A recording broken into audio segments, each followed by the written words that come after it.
dx और यहाँ से क्या हो जाएगा बेटा sec स्क्वायर x।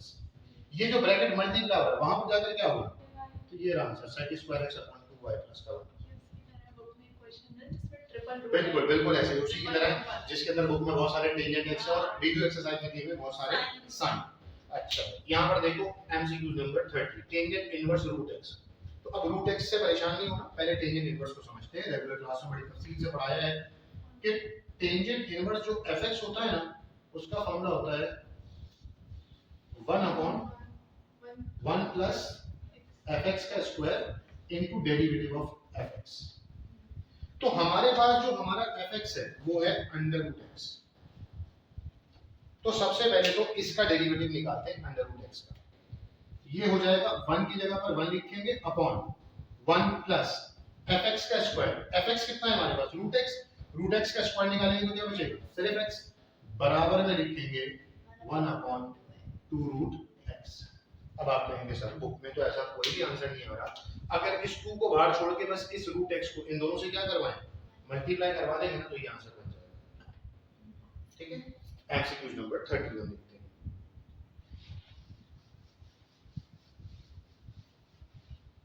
क्या कह रहे हैं the derivative of tangent x with respect to cot x। आपकी बुक में ऐसी एग्जांपल भी है 3.4 में ऐसे सवाल भी हैं। दोनों के लिए करना क्या पड़ता है, पहले टेंजेंट का डेरिवेटिव निकालेंगे फिर cot x का, और टेंजेंट के डेरिवेटिव को cot x के डेरिवेटिव से क्या करवा देंगे डिवाइड। जब एक का डेरिवेटिव निकालेंगे दूसरे का डेरिवेटिव निकालेंगे, इसके डेरिवेटिव को cot x का डेरिवेटिव से डिवाइड करेंगे तो आंसर आ जाएगा। तो सबसे पहले देखते हैं टेंजेंट x का डेरिवेटिव होता है sec स्क्वायर x और cot x का डेरिवेटिव क्या होता है माइनस का cosec स्क्वायर x। ठीक है ये जो sec स्क्वायर x है ये किसके बराबर होता है 1 अपॉन cos स्क्वायर x। ठीक है और ये जो cosec स्क्वायर x है ये बराबर होता है 1 अपॉन sin स्क्वायर x। जब मैं इसको डबल डिवाइड से हटाऊंगा तो sin स्क्वायर x ऊपर चला जाएगा, ये हो जाएगा 1 upon cos square x multiplied by sin square x upon 1। और ये वाला जो माइनस है ये मैंने लगा दिया यहाँ पे। sin अपॉन cos क्या होता है तो sin square upon cos square और माइनस की जगह पर माइनस, ये रहा माइनस का टेंजेंट स्क्वायर x। अगला एमसीक्यू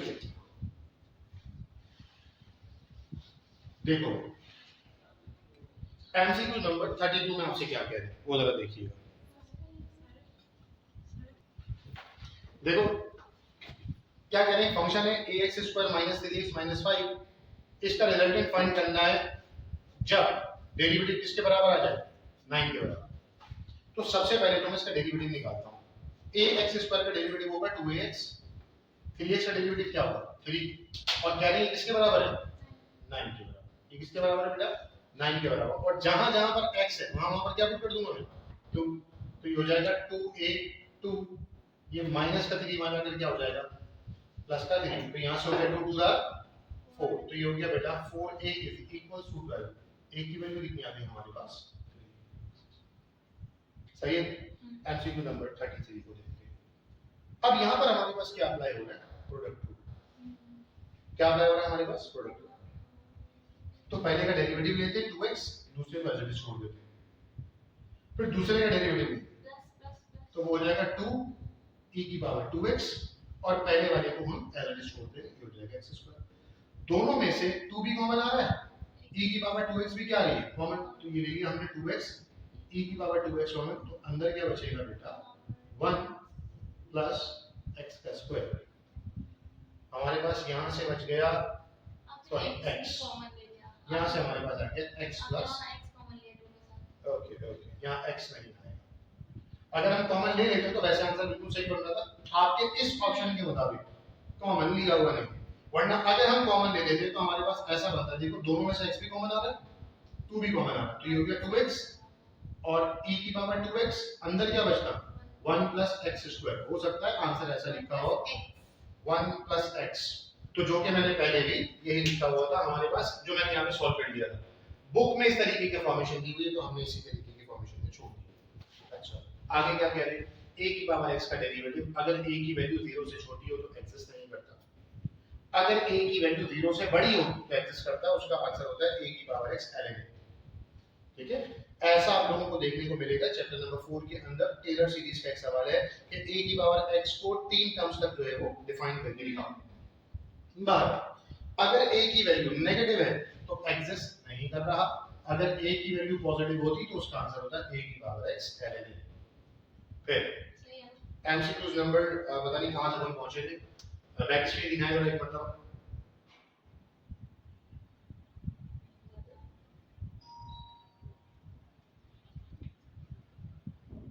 थोड़ा सा आगे चलेंगे। ये एमसीक्यू सबसे भयानक एमसीक्यू बुक में बच्चों को यही लगता है, ठीक है, सबसे ज्यादा भयानक एमसीक्यू बच्चों को यही लगता है, ध्यान से समझने की जरूरत है। ये जो 1 माइनस cos 2x है ना, 1 माइनस cos 2x ये बराबर होता है sin स्क्वायर x। किसके बराबर होता है? अब बोलेंगे सर sin स्क्वायर x कहां से आ गया, तो जरा देखते हैं sin स्क्वायर x के बराबर कहां से आता है। हमारे पास एक फार्मूला होता है cos 2 थीटा बराबर होता है 1 माइनस 2 sin स्क्वायर थीटा। अगर मैं इसको यहां ले जाऊं और cos 2x को मान लूं तो ये क्या हो जाएगा, मेरे पास 2 sin स्क्वायर x यहां पर आ जाएगा और ये हो जाएगा 1 माइनस cos 2x। तो यहां पर हमने क्या लगा देना है 2, ये माइनस के साथ 2 sin स्क्वायर x होता है, यही ऐसे ही फार्मूला बनाने के बाद प्लस के साथ होता है 2 cos स्क्वायर x के बराबर। इसका मतलब ये हुआ इस अंडर रूट के अंदर आ जाएगा टेंजेंट इनवर्स, अंडर रूट में क्या आ जाएगा मेरे बच्चे 2 sin square x upon 2 cos square x। तो 2 से 2 कट गया, sin का भी स्क्वायर हट गया, ये भी हट गया, तो बचेगा क्या tangent inverse of tangent x बात होगा ये होता है 1। यही आंसर आ रहा है। टेंजेंट इनवर्स से टेंजेंट हट जाएगा, बचेगा क्या बेटा x, सिर्फ और सिर्फ x का डेरिवेटिव क्या होता है हमारे पास 1 होता है। अब ये आगे कुछ फॉर्मूला है जो कि याद करने के, sin inverse hyperbolic x plus cos inverse hyperbolic x। Hyperbolic function में और सिंपल फंक्शन में फर्क क्या होता है, सिंपल फंक्शन में जहां जहां पर भी वैल्यूज पॉजिटिव है हाइपरबोलिक में क्या हो जाती है नेगेटिव, हाइपरबोलिक में जहां जहां पॉजिटिव है सिंपल में नेगेटिव हो जाएगी। ये समझ लो सिंपल में जहां पॉजिटिव है हाइपरबोलिक में क्या हो जाएगी नेगेटिव। रिवर्सेबल, सिंपल में अगर वैल्यू नेगेटिव है तो हाइपरबोलिक में क्या होती है पॉजिटिव। तो हमने देखा sin इनवर्स हाइपरबोलिक x का फार्मूला अगर हम वहां देखें सिंपल फंक्शन में तो वो होता था 1 upon under root 1 minus x square, यहां पर हो जाएगा 1 प्लस x स्क्वायर। वहां पर cos का होता था -1, यहां पर क्या देखो प्लस, वो होता था 1 माइनस x स्क्वायर, यहां है x स्क्वायर माइनस का 1। रिवर्सेबल फंक्शन से बुक के अंदर पूरा का पूरा चार्ट दिया हुआ है, वहां से आसानी से इसका आंसर आप लोगों को मिल जाएगा।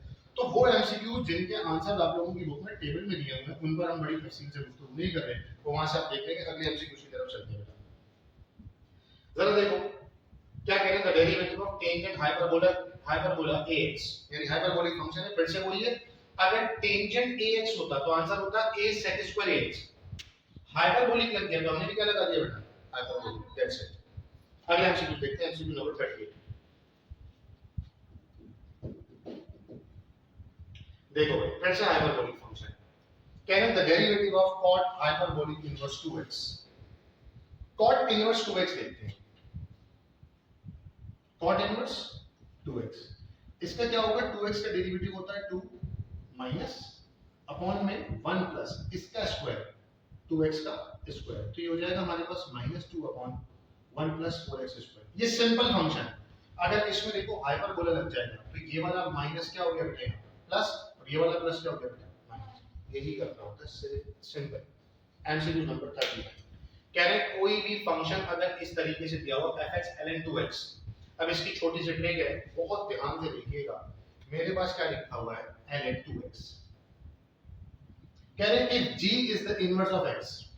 अगर लिखा हुआ हो एक फंक्शन दूसरे फंक्शन का क्या है इनवर्स है, अगर एक फंक्शन दूसरे फंक्शन का क्या है इनवर्स है, तो हमेशा हमेशा इसकी टेक्निक होती है हमारे पास, हम क्या करते हैं इसको लिख देते हैं e की power x upon this function. Suppose कर लेते हैं ये लिखा हुआ है ऐसे ln ax, और g जो है वो f का इनवर्स है, तो इसका आंसर होगा e की पावर x अपॉन a। तो यहां पर a की जगह क्या लिखा हुआ है 2, तो हमारा आंसर आ गया e की पावर x अपॉन 2। अगर लिखा हुआ होता है यहां पर 3 तो होता e की पावर x अपॉन 3, लिखा हुआ होता है यहां पर 5 तो होता e की पावर x अपॉन 5, लिखा हुआ होता है यहां पर 100 तो होता e की पावर x अपॉन 100। अगले आपसे कुछ में क्या कह रहे हैं वो बता दें।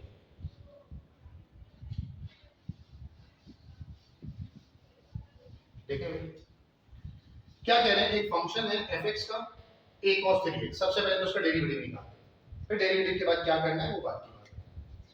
a तो ऐसे ही रहेगा, ये जो cos 3x है ये होता है -3 sin 3x, ठीक है। इसका मतलब ये हुआ हमारे पास f डैश x की वैल्यू आ गई है -3a sin 3x। कह रहे हैं इसमें से ये जो पूरा का पूरा पहला डेरिवेटिव है इसको 6 के बराबर सपोज कर लो, तो हमने कहा भाई ये 6 के बराबर है। दूसरा काम आपसे क्या कह रहे हैं कि जहां जहां पर भी x लिखा हुआ है वहां पर क्या पुट करोगे, pi by 6, pi by 2, pi by 2 का मतलब होता है 90, तो हो जाएगा -3a sin 90 is equal to 6। Calculator से आप इसकी क्या वैल्यू sin 3 टाइम्स x, ये हो जाएगा 3 into 90 270 डिग्री हो जाएगा। जब आप इसको कैलकुलेटर से सॉल्व कर लेंगे ना तो आपके पास सिंपलीफाई करवाने के बाद क्या आंसर आ जाएगा बेटा 2। ये सारा का सारा काम कैलकुलेटर का है। आप इसको sin 90 की वैल्यू निकाल के 3 से मल्टीप्लाई करवाएं या पहले एंगल को 3 से मल्टीप्लाई करवा के sin की वैल्यू निकालें, दोनों से आंसर क्या आएगा मेरे बच्चे, सेम आएगा। sec स्क्वायर x, जब भी कभी किसी भी फंक्शन के ऊपर पावर होगी तो सबसे पहले लिखेंगे पावर, फिर लिखेंगे फंक्शन पावर -1 यानी कि सिर्फ sec x, और फिर इसी फंक्शन का क्या लिखेंगे हम, डेरिवेटिव। तो sec x का डेरिवेटिव होता है sec x tan x, no sec square x में हमने क्या किया बेटा, पहले लिखी पावर, फिर हमने लिख दिया फंक्शन और पावर में से एक कम कर दिया, तो इसका मतलब आपको ये तो डायरेक्ट 1 हो गया। बराबर में लिखना है इसका डेरिवेटिव। अब ये पावर कंसीडर नहीं होती, सिर्फ फंक्शन का डेरिवेटिव होता है। तो फंक्शन है sec x, वो होता है sec x tan x, sec multiplied by sec, ये हो गया 2 sec square x tan x is your answer. और अगर आप ये देखेंगे, अभी तो ये इस बुक का पहले ही मर्तबा पेपर होना है सेकंड ईयर वालों का, इससे पहले जो बुक थी उसके पास पेपर में देखेंगे ना पिछले 20 ईयर्स में, तो 5-6 मर्तबा आप लोगों को सेम एमसीक्यू दिखाई देगा, sec स्क्वायर x कहीं पर आया sin स्क्वायर x, कहीं पे कुछ और फंक्शन। और से देखें अभी लिमिट्स के चैप्टर में हमने एक फंक्शन डिस्कस किया था, पैरामीट्रिक फंक्शन, ऐसा ही था, एक फंक्शन x की फॉर्म में दूसरा फंक्शन y की फॉर्म में। तो देखो एक फंक्शन x की फॉर्म में दूसरा फंक्शन y की फॉर्म में, पैरामीट्रिक फंक्शन। करते क्या है, दूसरे के डेरिवेटिव से पहले के डेरिवेटिव को क्या करवा देते हैं, डिवाइड। cos t का डेरिवेटिव आएगा -sin t, तो ये हो जाएगा -q sin t upon p की जगह पर रहेगा p, और sin t का डेरिवेटिव होता है cos t, तो ये हो गया माइनस का q upon p, sin upon cos क्या होता है बेटा, टेंजेंट। तो ये आ गया आपका answer -q upon p tangent. हम जरा तेजी से बस एक आगे के एमसीक्यू की तरफ बढ़े। देखो एमसीक्यू नंबर 43 में क्या क्या है, फिर एक प्रॉपर्टी है, जब भी कभी ln के साथ कोई लिखा हुआ आ जाए फंक्शन ln fx, तो इसका फॉर्मूला होता है, ऊपर लिखते हैं फंक्शन का डेरिवेटिव और नीचे लिखते हैं फंक्शन एज इट इज। यानी जो भी ln के बराबर है उसका डेरिवेटिव ऊपर लिखेंगे और नीचे क्या लिख देंगे बेटा, उसका एज इट इज उठाकर फंक्शन को लिख देंगे। तो ये जो बराबर में ये तो नीचे आ जाएगा, ये हो जाएगा x³ + 1, और x³ का डेरिवेटिव ऊपर वो क्या होता है 3x²। तो ये आंसर आ गया आप लोगों का 3x² अपॉन 1 + x³। अभी हम यहीं पे स्क्रीन को रोकते हैं, जरा एक और चीज समझने की कोशिश करते हैं। आप लोगों के पास कहीं पे लिखा हुआ ऐसा आ जाता ln sin x, तो ये जो sin x है बेटा ये अपॉन में जाएगा और ऊपर इसका क्या आ जाएगा, डेरिवेटिव, तो ये cos अपॉन sin क्या हो जाएगा, cot। ऐसा भी तो हो सकता था ln cos x लिखा हुआ जाता, तो cos x का डेरिवेटिव होता है -sin x और नीचे क्या रहेगा cos x, तो ये हो जाएगा बेटा माइनस का cot x। याद रखिए बात, माइनस का sorry tan x, sin upon cos is the tangent x। याद रखो ये मसला। देखो आगे बढ़ो, move to the next MCQs. देखो ln e एक दूसरे का एंटी होते हैं, ये हमेशा हमेशा एक दूसरे से क्या रखते हैं, दुश्मनी। ये चाहते हैं ln चाहता है मैं e को खत्म कर दूं और e क्या चाहता है मैं l को खत्म कर दूं, इनकी जानी दुश्मनी है। ये समझ लो इनकी जल्दी कुछ भी खानदानी दुश्मनी है। वैसे तो e जो है वो स्टैंडर्ड बेस ऑफ लॉगरिथम होता है नेचुरल लॉग की, ln और e आपस में कैंसिल होकर बनाते हैं 1। तो जब भी कभी ऐसा कहीं लिखा हुआ आए ln e to the power f of x और इसका डेरिवेटिव फाइंड करना, तो इसके लिए इसका फॉर्मूला होता है find the derivative of the power, just power. ln से e क्या हो जाएगा बेटा, कैंसिल हो जाएगा, जो भी पावर बचेगी उसका डेरिवेटिव ले लेंगे। तो यहां पावर क्या बची, उसका डेरिवेटिव होता है 2x। अब एमसीक्यू नंबर 45 थोड़ा सा रिवर्स काम पूछ रहे हैं आपसे। डेरिवेटिव फाइंड करने के लिए नहीं कह रहे, क्या कह रहे हैं भाई, डेरिवेटिव तो फाइंड किया हुआ है, कह रहे हैं डेरिवेटिव है 1, डेरिवेटिव क्या है 1। कह रहे हैं कि बताओ इन चारों में से किसका डेरिवेटिव 1 होगा, तो इन इसका डेरिवेटिव होगा 2x, इसका डेरिवेटिव 1 नहीं हो सकता, यहाँ पर y स्क्वायर लिखा हुआ है, यहाँ से आएगा -1, तो हमारे पास एक ही ऑप्शन बचता है और x का डेरिवेटिव क्या होता है 1, तो ये हो जाएगा y = x + c। फिर अभी हमने थोड़ी देर पहले देखा बेटा क्या sec स्क्वायर x, वैसे ही हम यहाँ पर बात करें sin स्क्वायर x, तो पहले आएगी पावर, फिर पावर में से एक कम करेंगे और साइन का डेरिवेटिव बराबर में लिख देंगे जो कि होता है cos।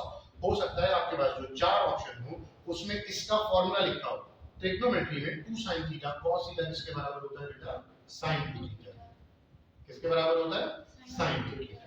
यहां तक की बात क्लियर होती। अगला एमसीक्यू देखते हैं, लिखा हुआ sin fx, क्या लिखा हुआ बेटा sin fx। Derivative of sin fx क्या होता है, वो होता है f' cos fx, f' cos fx। तो सबसे पहले 9x का डेरिवेटिव, 9x का डेरिवेटिव क्या है बेटा 9, फिर ये जो साइन के साथ लिखा हुआ है इसी को किसके साथ लिख देंगे, तो ये हो जाएगा cos 9x, तो ये रहा आपका आंसर ऑप्शन नंबर डी। फिर मजीद हम आगे चले जाएंगे,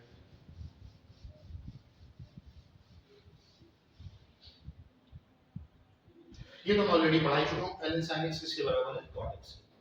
ये भी आप लोगों का बेसिक फॉर्मूला log ax बराबर होता है 1/x ln a dx। अगर dy/dx पूछा होता तो यहाँ dx नहीं लगाते, क्योंकि यहाँ सिर्फ dy पूछा है तो हमने उठाकर dx को कहां लेके चले गए बेटा सामने लेकर चले गए। Tangent inverse 3x, tangent inverse fx का फॉर्मूला अभी थोड़ी देर पहले हमने पढ़ा है, टेंजेंट इनवर्स fx बराबर होता है 1/1 प्लस fx का स्क्वायर डेरिवेटिव ऑफ x। तो 3 का स्क्वायर कितना होगा बेटा 9, तो ये हमारे पास हो जाएगा 1/1 प्लस 9x स्क्वायर, और 3x का डेरिवेटिव क्या होता है 3, तो ये आ गया यहाँ पर 3 बंदा कितना हो जाएगा बेटा, तो फाइनल आंसर आ गया 3/1 प्लस 9x का स्क्वायर, जो कि हमारे पास ये लिखा हुआ 3/1 प्लस 9x का स्क्वायर। बिना वक्त जाया किए अगले एमसीक्यू की तरफ चलते हैं। देखो ये देखने के बाद पता चल रहा है ये किस चीज का फॉर्मूला होता है, ये कौन सा टॉपिक है, ये है फर्स्ट प्रिंसिपल्स ऑफ डेरिवेटिव, जिसमें से 4 नंबर का सवाल आप लोगों के बोर्ड के पेपर के लिए एक्सपेक्टेड है कि इसमें से 4 नंबर का सवाल आएगा। ये बराबर होता है f' टेंजेंट 9x। अभी हमने डिस्कस करा है कि भाई टेंजेंट क्या होता है, पहले जो भी यहाँ पर फंक्शन है पहले उसका डेरिवेटिव लेते हैं, टेंजेंट fx जो है वो बराबर हो जाएगा f' sec स्क्वायर fx के, तो इसका डेरिवेटिव आएगा 9, फिर हो जाएगा sec square 9x, this is your answer. अब इस सवाल में क्या कह रहे हैं, इसकी भी एक प्रॉपर्टी है बड़ी जबरदस्त किस्म की, देखो ln x की पावर 3, ln x की पावर 2, ln x की पावर 5, ln x की पावर 10, तो जरा प्रॉपर्टी बनाते हैं। इसकी छोटी सी ट्रिक है ln x की पावर 8। अगर कहीं पर भी ऐसा लिखा हुआ है तो इसका आंसर होता है a/x। सर a/x कोई भी नंबर हो इसमें, पॉजिटिव नंबर, मैं किसकी बात कर रहा हूं पॉजिटिव, नेगेटिव नंबर नहीं होता। ln x की पावर 5 होगी तो 5/x, ln x की पावर 3 है तो 3/x, तो हमारे पास यहाँ जो है उसका आंसर आ जाएगा यहाँ पर से f' का आंसर आ जाएगा 3/x, और x की वैल्यू भी नहीं मिली -2, ये हो जाएगा 3/-2 यानी -3/2। आगे बढ़ते हैं। वैसे तो ये वाला जो एमसीक्यू अगला एमसीक्यू है ये आपकी न्यू बुक के मुताबिक आप लोगों के चैप्टर नंबर 5 का हिस्सा है वेक्टर्स डिफरेंशिएशन का, लेकिन अगर हम गौर से देखेंगे तो अगर कोई भी फंक्शन स्पीड का फंक्शन दिया हो उसका एक मर्तबा डेरिवेटिव लेंगे तो वो आ जाती है हमारे पास वेलोसिटी, क्या लगती है हमारे पास आ जाती है बेटा क्या उसकी वेलोसिटी। अगर हम उसका second derivative higher order derivative find करें तो वो हमारे पास आ जाती है क्या बेटा एक्सेलरेशन। यहां तक बात समझ में आती है, ये हो गया हमारे पास एक्सेलरेशन। अगर सिर्फ dx/dt पूछा हो ds/dt तो आंसर क्या होगा इसका वेलोसिटी। अभी पूछा है सेकंड डेरिवेटिव तो वो क्या है हमारे पास एक्सेलरेशन। थोड़ी ही देर पहले मैं ये बता रहा था कि अगर a की वैल्यू 0 से छोटी होगी तो एग्जिस्ट नहीं, लेकिन अगर a पॉजिटिव है तो हमारे पास आंसर है a की पावर x है। यहीं पे रुकते हैं, छोटा सा हायर ऑर्डर डेरिवेटिव का भी कॉन्सेप्ट सीख लेते हैं। अगर यहां पे लिखा हुआ हो तो दूसरा सेकंड डेरिवेटिव फाइंड करो d2y/dx2, तो पता है क्या करते हैं ax ऐसे ही रहेगा कयामत तक, जितनी मर्तबा डेरिवेटिव फाइंड करना है इसकी उतनी पावर होती जाएगी। दूसरा डेरिवेटिव ln a की पावर 2, तीसरा डेरिवेटिव ln a की पावर 3, चौथा डेरिवेटिव ln a की पावर 4, पांचवा डेरिवेटिव ln a की पावर 5, ये हमारे पास है सर। एमसीक्यू नंबर 56 में क्या कह रहे हैं, आपसे डेरिवेटिव फाइंड नहीं करना, कह रहे हैं ये बताओ ये किसका डेरिवेटिव, ये होता है हमारे पास कोसेक इनवर्स x का डेरिवेटिव। इनवर्स के डेरिवेटिव के भी सारे फंक्शन आप लोगों की बुक में लिखे हैं, आप लोग बड़ी आसानी से वहां से देख सकते हैं। आगे आते हैं। अब अगर कहीं पे लिखा हुआ है e की power sin x cos x, अब ये थोड़ा सा मेहनत करनी पड़ेगी इसमें फॉर्मूला लग रहा है u into v का। कौन सा फॉर्मूला लग रहा है, u into v। इसको ले लेते हैं u, इसको क्या सपोज कर लेते हैं v। हमने लिया u बराबर है e की पावर sin x के और v बराबर है किसके, cos x के। ओके, जब हम इसका डेरिवेटिव लेंगे तो e की पावर fx का डेरिवेटिव लेने का तरीकेकार होता है, पहले लिखते हैं f dash x और फिर e की power fx as it is, यानी पहले sin x का डेरिवेटिव लेंगे जो कि होता है cos x और फिर इस e की पावर को एज इट इज लिख देंगे, ये आ गया e की power sin x। cos x का डेरिवेटिव हमारे पास होता है माइनस का sin x, और हमेशा से इस डायरेक्शन में आंसर लिखा जाता है with the sign of plus. तो सबसे पहले लिखेंगे cos x, फिर लिखेंगे cos x e की पावर sin x। तो dy upon dx में सबसे पहले आएगा cos x, फिर आएगा cos x e की पावर sin x, फिर आएगा प्लस, फिर लिखेंगे e की power sin x into minus का sin x। दोनों में से e की पावर sin x क्या हो रहा है, कॉमन आ रहा है, तो dy upon dx e की पावर sin x को हमने कॉमन ले लिया, cos और cos मिलके क्या हो गया बेटा, cos स्क्वायर x, और यहां से क्या आ गया हमारे पास माइनस का sin x। कोई मसला, ये लिखा हुआ आप लोगों का answer. Function to the power function, जब भी कभी ऐसा आ जाए फंक्शन के ऊपर कोई फंक्शन हो वेरिएबल पर वेरिएबल, तो हम लगाते हैं ln, और ln की प्रॉपर्टी होती है ln a की पावर b बराबर होता है b ln a के। ln a की पावर b जो है वो बराबर होता है b ln a के। तो ये वाला जो x है ये पीछे आ जाएगा, तो ये हो जाएगा x ln x।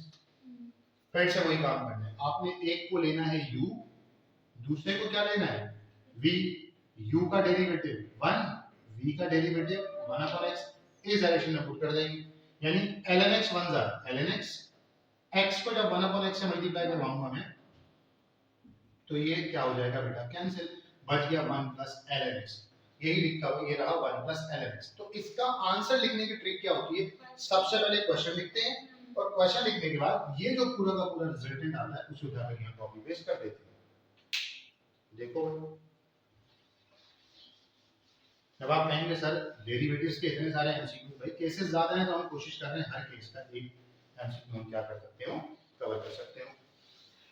देखिए भाई अंडर रूट की भी मैंने डायरेक्टली ट्रिक सिखाई है, जब भी कभी कोई फंक्शन आ जाए y is equals to under root fx करके, तो उसका जो डेरिवेटिव होता है ना वो बराबर होता है जो भी fx के साथ है उसे हम लिखते हैं 2 के साथ, ठीक है, और ऊपर लिख देते हैं उसका डेरिवेटिव।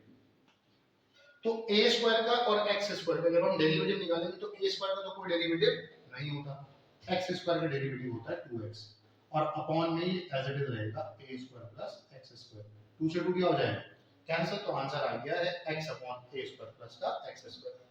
इसकी भी ट्रिक है, जैसे इसकी ट्रिक बताइए वैसे ही इसकी भी ट्रिक है। अगर कहीं पर लिखा हुआ है y is equals to ln x की होल पावर n, तो हम सबसे पहले लिखते हैं इसका जो dy अपॉन dx है ना वो बन जाता है, सबसे पहले लिखेंगे n, फिर लिखेंगे ln x की power n minus 1 upon x, इसका फॉर्मूला है।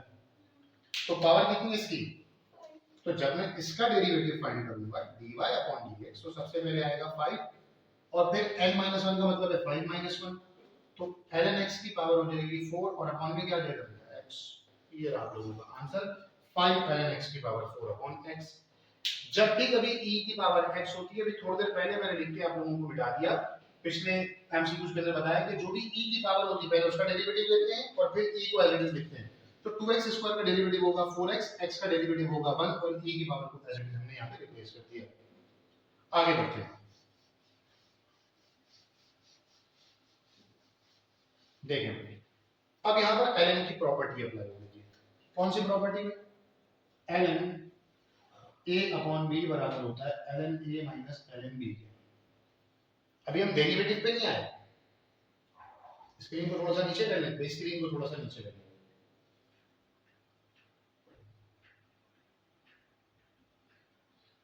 अब ओके, अच्छा वो नहीं आ रहा है आप लोगों के पास, ओके। तो भाई ln a अपॉन b की प्रॉपर्टी होती है ln a minus ln b।